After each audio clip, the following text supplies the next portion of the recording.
14 guests across 14 episodes. All of them are building something in the physical world.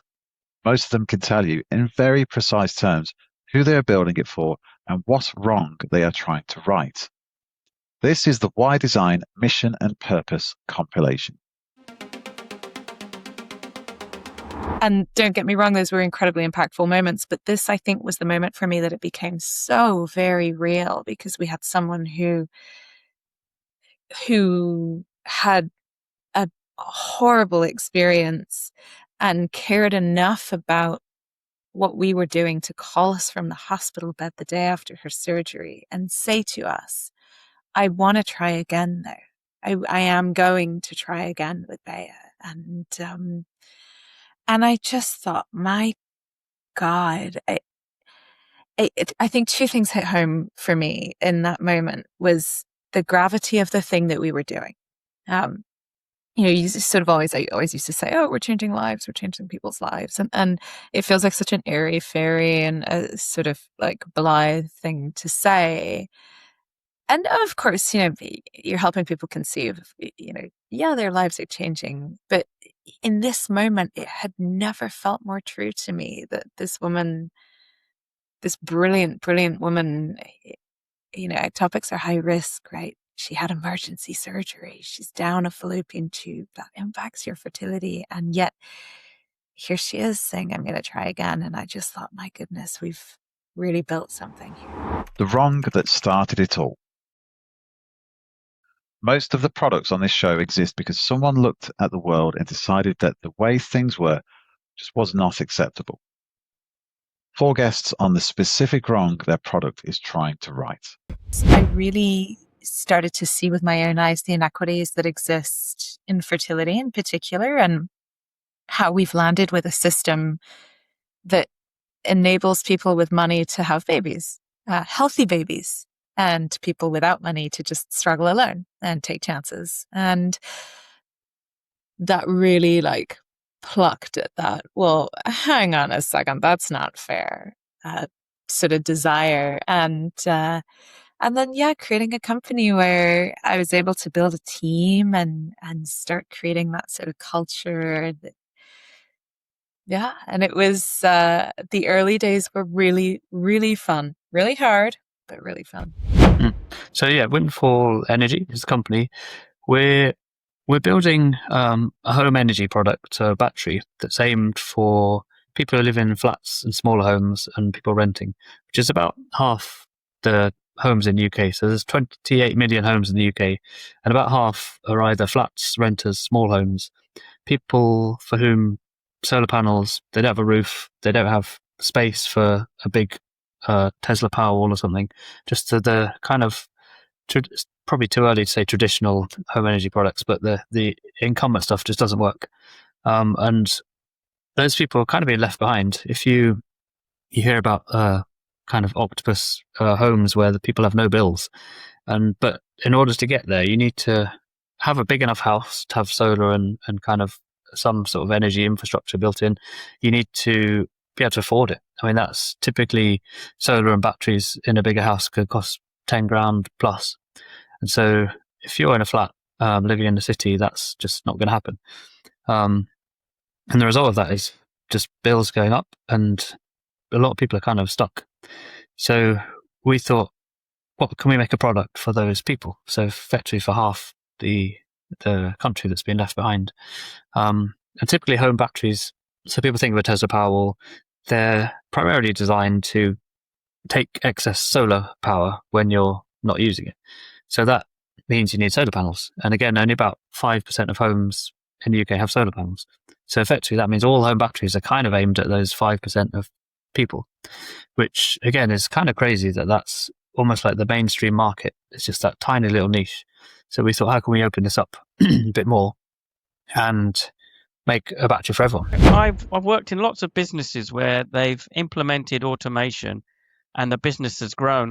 When I joined Ocado, it was 2,000 employees. We developed a big automation stack, and it grew to, when I left, it was 22,000 people. So I don't know how many it's grown to now, but that's the opposite story. And I worked in the underground construction industry where nobody wants to work underground in the dark, and the safety record isn't great. So it's quite dangerous, quite a dangerous environment. So if you remove people from those horrible environments and those horrible jobs and those unsafe jobs, then I think it's the right thing to do. And with the fruit harvesting, our biggest client is and our biggest pull and the biggest pain in the industry is in Australia, where people don't want to pick, so they can't get the labour.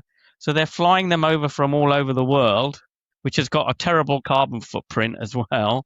And they're having to house them on the farm. And so we're not putting people out of jobs. We're trying to, I guess what we're trying to do is stop raspberries being like £10 a punnet. But fundamentally, like some of the things that we've done, there's a customer we have where we're automating the sampling of cancer biopsies, and this then creates a DNA profile of that person to do like targeted cancer treatment and therapy. So we're working on things that can potentially like save people's lives, or at least give them back more time and try and like manage their cancer.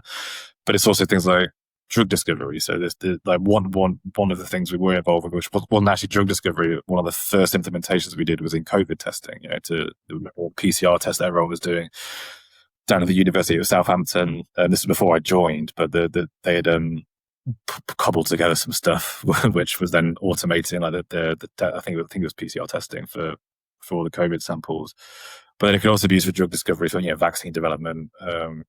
Maybe how amazing would it be if our system was then used on something that was like a cure for cancer, and that kind of thing. But then it's now moving into a space where with AI is being leveraged in like the drug discovery space as well. So it's really, and then if you want to, you've got like potentially millions of models that these things are looking at in terms of what a treatment could be, and you can then test that with automation like faster than what you can do manually. So I think for me, there's got to be like two things that excite about a project. Is like, one, what impact can I have? And that was definitely there. I was given the freedom to operate. And then two is like, is the thing I'm working on, do I believe in it? And I really did. So like, it just ticks both of those boxes. And our latest campaign is about looking into safety for women and girls on public transport.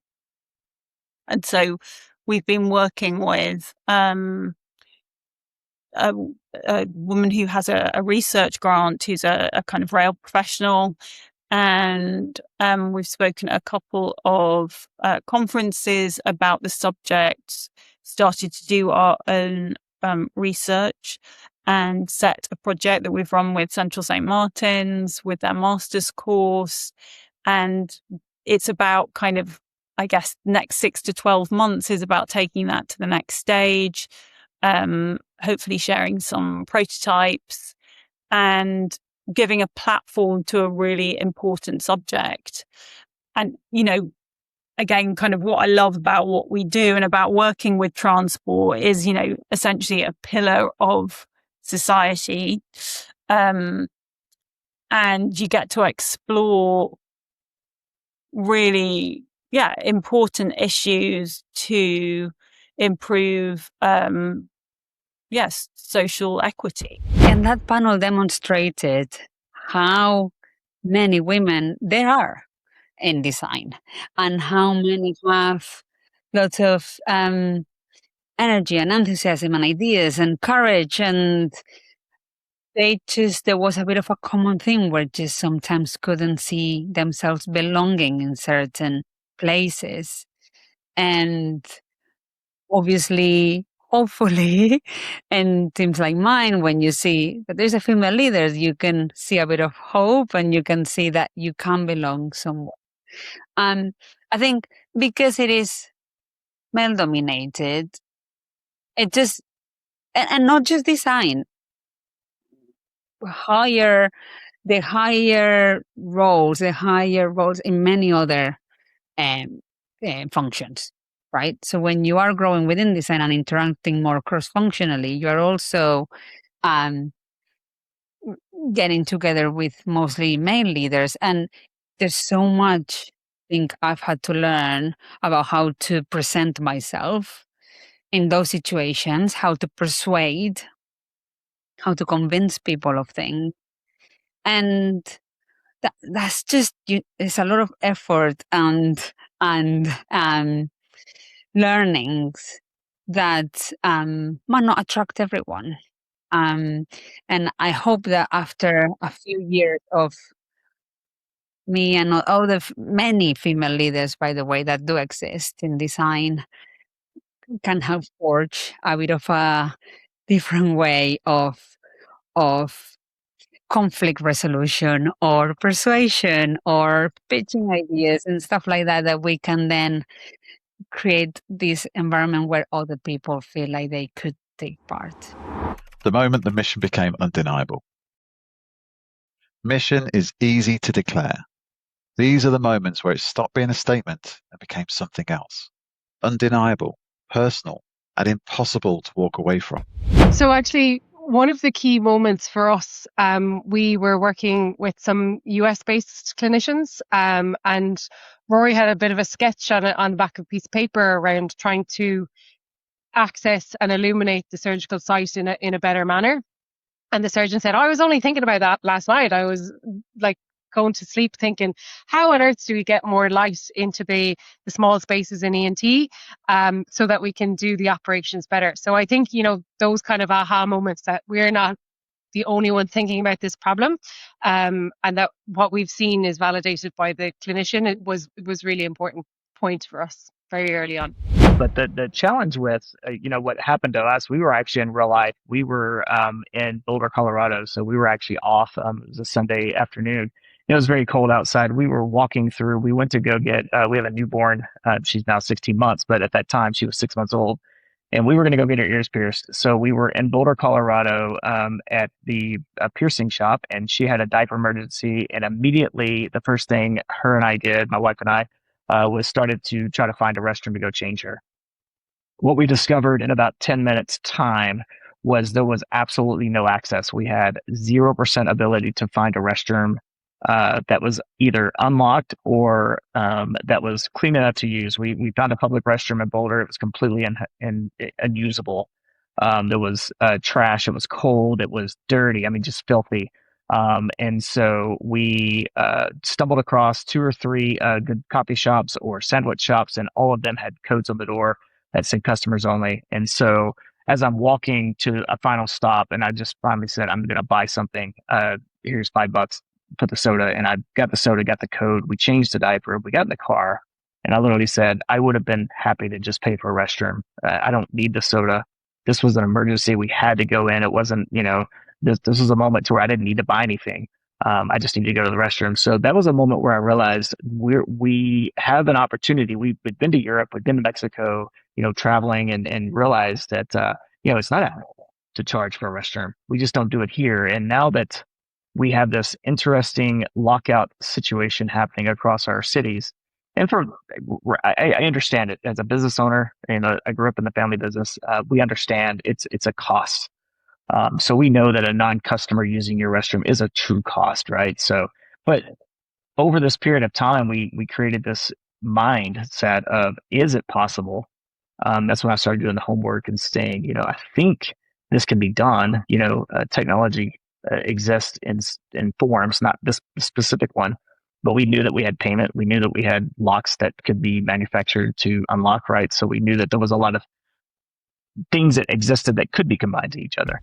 Yeah, there's a lot. I mean, some of it's a useful constraint. Things like the first thing we worked out was the thread parameters based off some ergonomic data, weirdly from an old lecturer from my engineering degree in Sheffield, around the grip strength of older women. So we set as a main performance thing, we have to have less than 4 Newton meters. And then also try and capture that so that other studios, the weird thing as well with this project is designing the design guidelines for someone else to design a product to your work.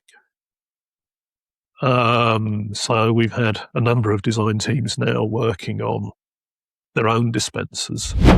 I sat in the front room of a house that had no furniture. We just bought it when I first started Timpani, and I was on the phone to Rory and we were talking, and I was like, hold on, this could go anywhere. Like this is an opportunity way beyond ENT surgery. So the mission really is changing rigid endoscope technology, and that our technology becomes the standard of care for rigid visualization in surgery. This episode is sponsored by VAX and TTI Floor Care. And Kodu, my company, is running the hiring I'm about to describe.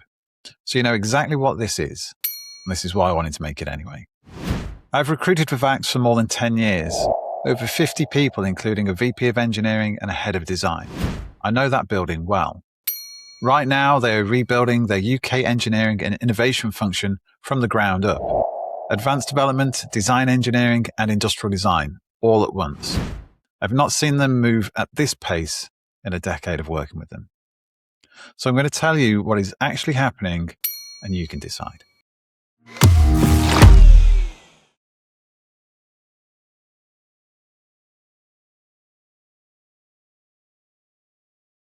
Design that exists because someone was being failed.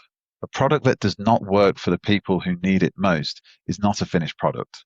It is a gap. 3 guests on the design decisions that come from understanding exactly who the product is failing. And I know that the job of a good designer is to, not lean on lived experience and to be able to design for everybody. I know that that is supposed to be true, but we were working with very good people, and it took a woman to design those instructions for use to make them understandable for the women who were putting this in their bodies. Yeah, that's a critical point you've hit on there. So again, home batteries typically now are just a big white box, kind of like a boiler. They're designed to be in the garage or just basically tucked away. But whereas this is quite likely be in someone's living room, or it's a product that it's going to be in your home and you're going to be living with it. So the industrial design and the look and feel is definitely something we're focusing a lot of attention on. So it needs to look like almost more like a little piece of furniture. A lot of people talk about it being a side table or something in your living room. So it's something that is it's kind of a new type of product, really. It's a kind of new paradigm of what a home energy product could be. But the industrial design look and feel is critical, and we're working with a designer called Ben King, who he's worked previously for IKEA and Lakeland, and kind of more consumer sort of interior type products, rather than, we don't want this to be kind of techie. And there are home batteries or kind of portable camping batteries is quite a big kind of category of products, and they're always just very kind of teenage boy bedroom kind of look. Yeah, and that's not, we're very much not going for that. This needs to be a kind of home product that you want. But the male body and the female body are actually completely different. Different hormone cycles, different needs, different this. It's just simply completely insufficient to take innovation that was created around men and just shrink it proportionate to body size. And I'm so glad that we live in a world where, at a minimum, we're starting to recognize it, if not fully design for it. I think that just allows you to have a little bit more faith in the industry as well, right? To say, there are things coming out that are for everybody and serve as well. So I want to be part of that. Yeah. And I think that will feed out, because it will be, seeing, if there's a young woman that's thinking about studying design, and then she sees it as a product designed for her and for those problems, those challenges that she's been facing, and up until this point hasn't been serviced, if that inspires someone to think, actually, there is products for me that I could be part of. Keeping your purpose when the system pushes back. For most of these guests, the mission is their own. But 3 of them spent time inside large institutions. The question they all faced is the same. How do you stay yourself when the institution wants you to become it? It was one of my favorite dangerous stories in corporate life. And yes, we did have this marvelous dinner. There were 400 GE executives there, and I was honored to be invited. It was relatively early in my time at GE. They had this motivational speaker who primarily coached professional baseball teams, Major League Baseball players. Anyway, this gentleman pacing back and forth started into his routine and asked us all to stand and lock arms, as you said. And he wanted us to solemnly say, I am GE, I am GE. And I'm thinking, what the hell is this? And I always had this strong sense of, I will give you my head, heart, and hands all in, but I'm not going to give you my soul. And so I started to chant, unlike everyone else, I am Bob. I am Bob. And the fellows next to me, they're elbowing me, shut up, you're going to get fired. And I just kept doing it. And then the guy on the stage heard me, and he's giving me the stink eye, and I don't know. Eventually it ended, but I never moved off of I am Bob. And I really thought I was going to get in big trouble because there was some, how shall I say, superiors who heard me as well. But they got it in the end. And anyway, I took a risk, and they still kept me employed. The future that you set is the now that you get. So if you commit to and share verbally a future that you are trying to construct and behave accordingly, that actually changes who you are in the present. And if you design that future well enough, then you can actually fill yourself with purpose and fill others with purpose with you. And that, as far as I'm concerned, is how you end up living a life you love. And, my purpose, which has taken many design iterations, is a world that works for all living things because civilization thrives. And there's a lot to unpack in that. I'm not going to unpack it all. I'm just going to say that we are a long way away from that future, and it still lights me up every step of progress we make towards it. So every tree we forest plants, every time a child learns to code with Raspberry Pi Foundation, every time the drug that SENS Foundation spun out has another successful clinical outcome, these are all moving us forward towards a future where the world works for all living things because our civilization thrives. And then Chobani, design-led, but innovation-led. I mean, all these are founder-led companies. I mean, that's another interesting thing. And so you have a lot of flexibility. That's a big difference. Founder-led versus, publicly traded versus, shareholder, for heaven forbid, private equity or venture-backed. I mean, those are very different models. If you want to make change happen, don't go to a private equity company. I mean, that's just realistic. No, so I think, I feel really good about the companies that I've been in where it's not a cost center, where design was really supported and advocated for. And Walmart is one of those huge, huge companies, again, publicly traded but family held, where they took some real gambles and risks as the largest employer in the world, second only to the Chinese army. 98% of Americans are within 10 miles of a Walmart. I mean, it is a monstrosity. And they always thought design, whether it was the store, whether it was the processes for their greeters. I mean, it's not my favorite. I'm not trying to advocate that Walmart's like the best corporate citizen or anything else. I'm not making a judgment call. I'm just sharing that, like, it was very thoughtful on every level, whether it was sustainability, whether it was scholarship programs for their staff, whether it was, their big, party that they host every year in Arkansas, for shareholders. I mean, design was always at the forefront. Well, in everything we do as a company, I feel very conscious of the privilege that we have to, we work with extraordinary companies. We get to travel and see lots of different experiences in the world. And I think we have a responsibility to share that experience by, pushing like ideas, new ways of thinking, or actually tackling maybe thorny questions to help, encourage more people to travel by public transport.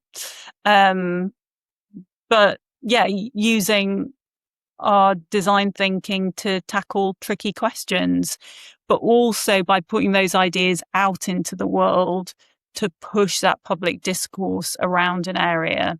So it's less about we own this. We're just using our expertise and our knowledge to make the world a better place. And that might sound naive, but that is the intention. Yeah, use our expertise for good. What sustains you when it gets hard? The mission forms once. The work goes on for years. The final 3 clips are from founders who know precisely what it takes to keep going when the gap between where you are and where you need to be still feels very large. And it's interesting. Anytime I'm dealing with a really big fire, the universe gifts us a positive pregnancy report just to remind us that, like, you're doing the right thing. I think I question the done enough is probably the biggest thing I do every day when I'm on my computer, and either I haven't had enough emails come through, or I don't have enough appointments in my calendar, or maybe I didn't go out and actually knock on doors, and I had 4 hours that I could have done that this morning. You question, should you, and if you didn't, are you doing enough for the people that are waiting on you to get, enough momentum so they can start making real good money, right? So that's the biggest question. I don't put what I have at stake. I put what the people on my team have at stake, right? So I always look at, I will be the last person to get money. So if I have, 20 grand, I'm going to make sure that 5 goes to you, 5 goes to you, 5 goes to you, and 5 goes to them. And then maybe if there's anything left over, and so until we get to that moment, I got to make sure that these guys, because that's really where I'm at. So my time in the day, or even in the week, like on a Saturday, if I'm off, and I'm at a park with my daughter, I'm like, man, could I have done something today? Should I have done something today? Or it's Sunday and nobody's sending me emails, of course, because somebody's working. And I'm like, I need somebody to send, I just need something. I need an appointment for Monday. I need, something locked in, right? So in not even really about what the appointment is, but staying active is the most important part of the game. Someone else that I met, that a hero of mine for sure, is a gentleman called Peter Brock. Anyone that's into their cars will probably be aware of him. He designed the first Corvette. He was also the lead engineer at Shelby. So he designed the Shelby Daytona and Cobra. This guy, he's in his 90s now, and he's working with us on a few projects. And I was really fortunate enough at the start of this year to spend some time with him. And by time, I mean one of the cars turned up in the US at 10 p.m. at night, and we needed to do a whole load of things to it, check it, and we wanted to sort of improve it for the next day. This man in his 90s stayed up all night until 7 a.m. the next day. He was underneath the car. He was lifting things heavier than I probably was at the time. And at that age, he kept going all through the night and then went to the event with us the next day. And he did that because even though all the things he's done, he says, I'm only actually interested in what I can do next. Like what's happening next. That's the thing that excites me. Like I don't look back necessarily on what's happened there. And this man has, he's in the Automotive Hall of Fame for all the things he's done. But he looks forward. And I think that's probably what really keeps us going as well. I wish it didn't filter over into personal life, Chris, because it would save a lot of money on therapy, but there we go. So that's it, 14 guests. Each of them is linked below. If any of this resonated, the full episodes go much further into the work, the products, and the missions behind them.